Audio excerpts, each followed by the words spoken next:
سورہ شورا آیت نمبر 49 شپږم رکوع 50 سپارہ صفحہ نمبر 22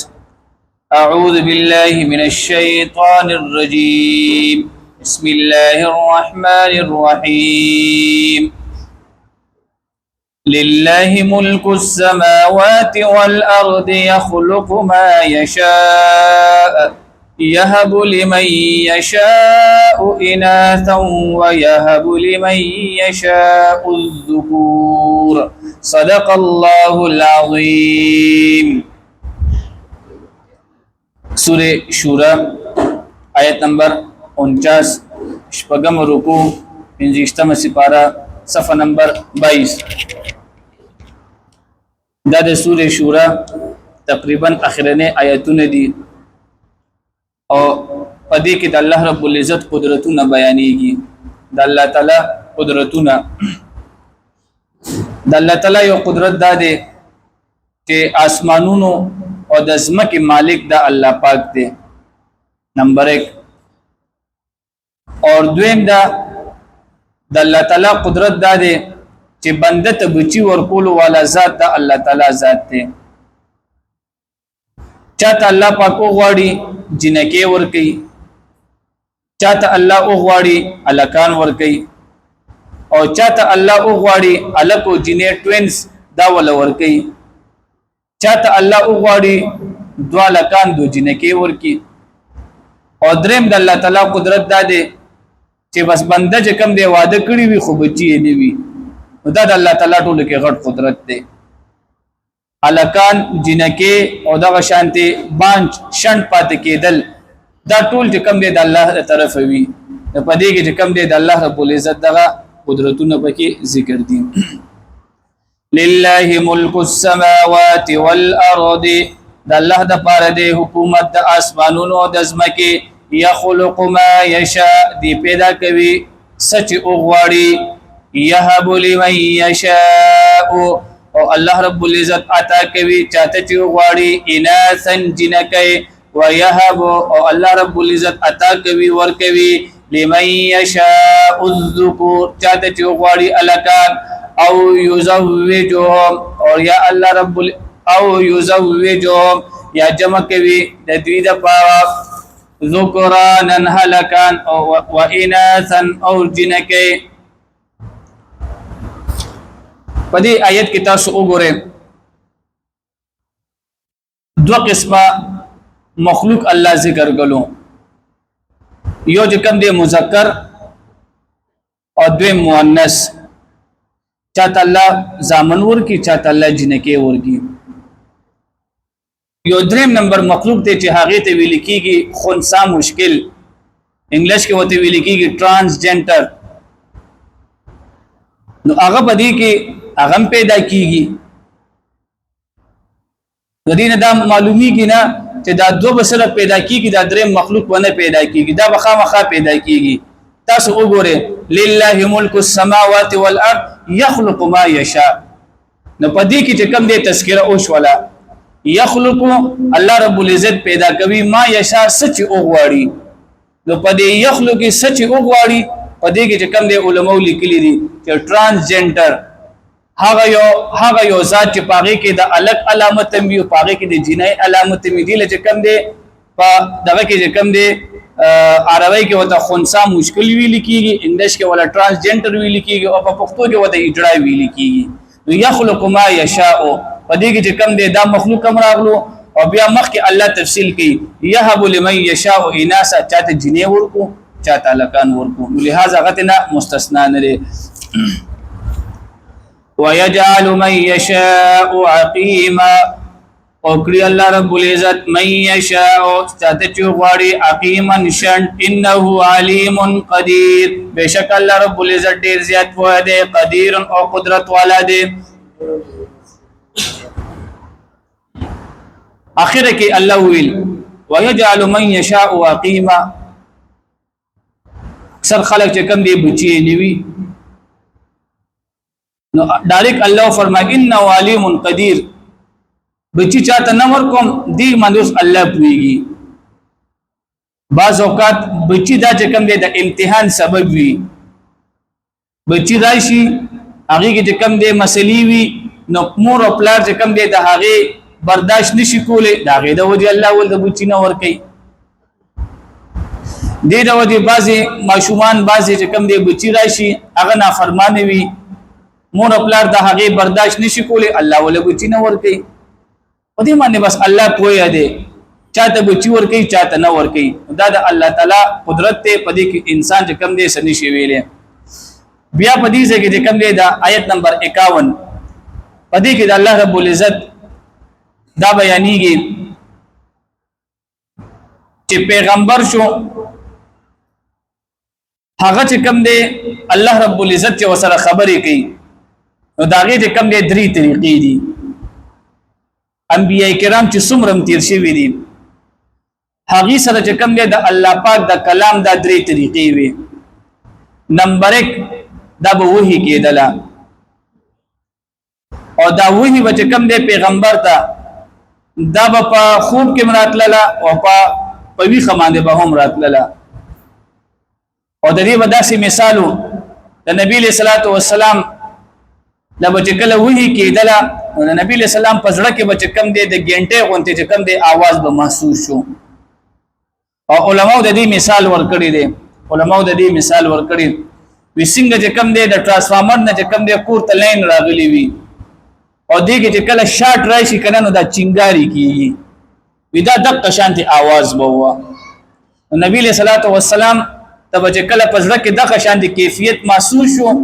دا په خوب کې بمراتلو او دا په ویخه باندې مراتلو د دې نه بدا معلومیدلو چې الله رب العزت سره هم کلام شو نو پیلنې طریقه الله پاک به کله پیغمبرانو سره خبرې کولې او داغه د وਹੀ طریقه بداوه چې پزړه کې بدا کیفیت محسوس کېدلو اور دویم الله تعالی به کوم د پیغمبر سره حقیقتا خبرې کولې حقیقتا او د الله پاک دیدار به بده کې نه کېدلو څنګه چې کوم د عبد الله ابن مسعود رضی الله تعالی عنہ او عائشہ رضی الله تعالی عنها فرمایي وی د معراج په سبا باندې نبی له سلام چې کله اسمانونو ته برتلیو وی نبی له صلوات و سلام خپل و فرمایل چې زما د الله پاک سره خبره اوښولې او د الله تعالی او زما په مینس کې چې کوم دی حجاب او پرده وا ځکه دا چې کوم دی انساني طاقت دا چې کوم دی برداشت کولی نشي او عبد الله ابن عباس رضی الله تعالی عنہ فرمایي دا راویان بلګیات ساتو عبد الله ابن مسعود سے فرمای چې نبی له صلوات و سلام الله پاک سره خبرې کړې وي د پردې په مینس کې پرده به کې و مینس کې او عبد الله ابن عباس رضی الله تعالی عنہ فرمای چې نه نبی له صلوات و سلام د الله پاک سره باقاعده خبرې کړې و په مینس کې پرده نه و نو بهر حال دویمه طریقه چې الله تعالی د پیغمبر سره خبرې کولې د هغه طریقه وداوه چې الله پاک به سره خپل خبرې کولې او درېمه طریقې دا او يرسل رسولا فيوحي باذنه ما يشاء الله تعالی به جبرائیل علیہ الصلوۃ والسلام رولېګلو وی الله پاک چې کوم دې دا حکم نازل کړو حضرت جبرائیل علیہ الصلوۃ والسلام بعض اوقات په خپل اصلي شکل کې راغلي او بعض اوقات کې د یو صحابي شکل اختیار کړو نبی علیہ السلام ته راغلي نو سونه پیغمبران چې دي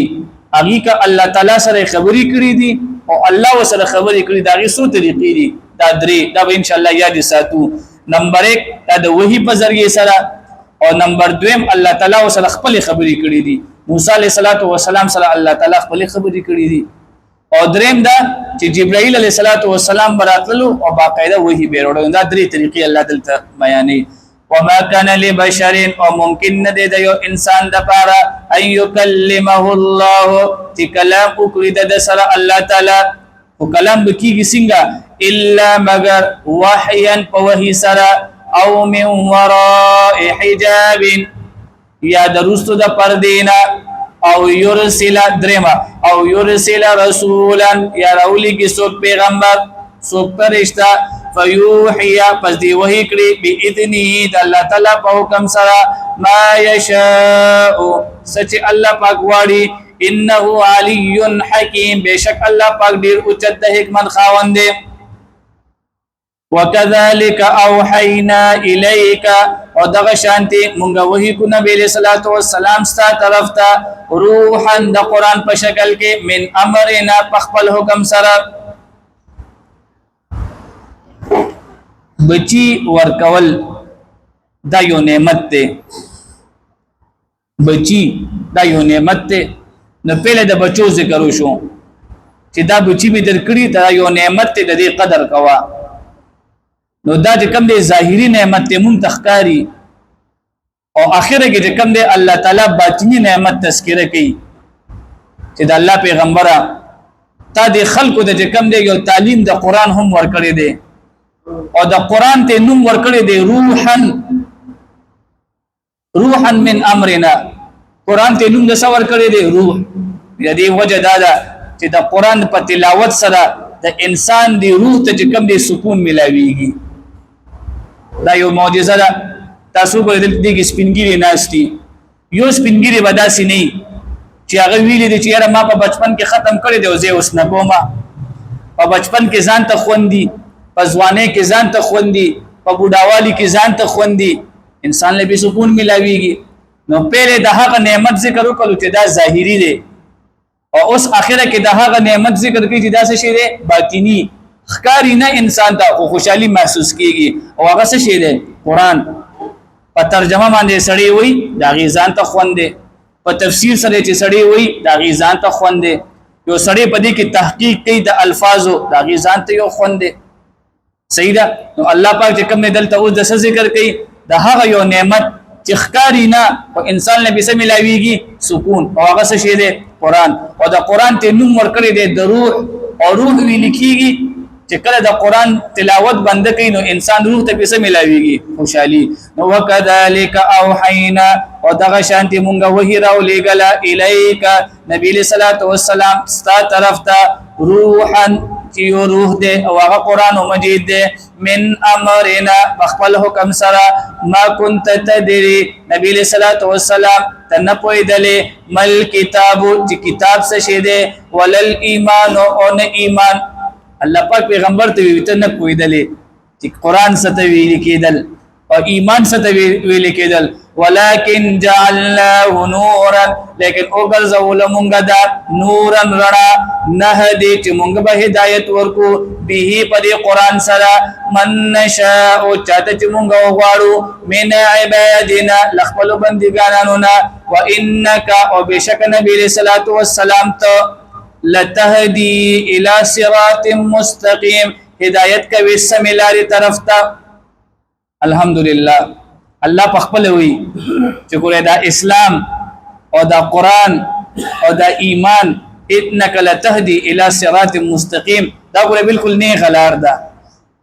الله دې زموږ استاد اخره خاتمه هم په خپل کتاب باندې وږي الله په خپل غوي ورکي چې ګوره ته دا کم میشن چې کې دا بالکل سیده لار ده صراط الله اوس الله وی دا قران د چا لار ده او اسلام د چا لار ده صراط الله الذي او دا د الله تعالی لار دی الذي لو د چا د پاره ما هغه سيزونه دي په السماوات چې په اسمانونو کې دي دې مراد الله تعالی دی ودا نه غلار ده د چا د الله تعالی ده او الله تعالی هغه ذات دی چې په اسمانونو کې سم دي تدې مالک الله دی وما فی الارض او هغه څه چې پزماکه کې دي الا یاد ساته دا د قران طریقه ده او دا چې کوم دی د سید لیکچر هم دا یو طریقه ده چې کله یو انسان بیان وکي نو اخره کې د دین نچوړ پکار دی نتیجه جمعې پورس کوم دی خطیب بیان وکړو نو ډیر خلک داسي دغه په غټو غټو خبرو نه کوي انده ته په اخره کې نتیجه خلاصه بیان کې چې نن موږ په دې سبق کې دا ویل نو ګوره د قران یو خسته طریقه ده اخره کې د بیا قیامت یادې چې ګوره تا خو ارسه وریدل او ګوره دا یاد ساته د قران کې چې کوم دی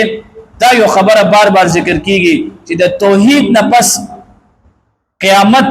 دا ګوره یو اهمه مسله ده قیامت واپس په چکم دی الله دزي نسوي الا واورا بچی د کور اوزي غنا پلاوتی بچی زما یو نصيحت واورا نو دا الا چکم دی دا حرف تنبیه دی پدې باندې چې کوم دی الله تعالی بیا مونږ راويخي وی الا یاد ساتا الا یا واورا الى الله الله طرف تبا تسير الامور بیرته وګرځي کی ټول کارونه انسان بم واپس شي دنیا بم ختم شي هر څه بچاته زی الى الله طرف ته واخر دعوانا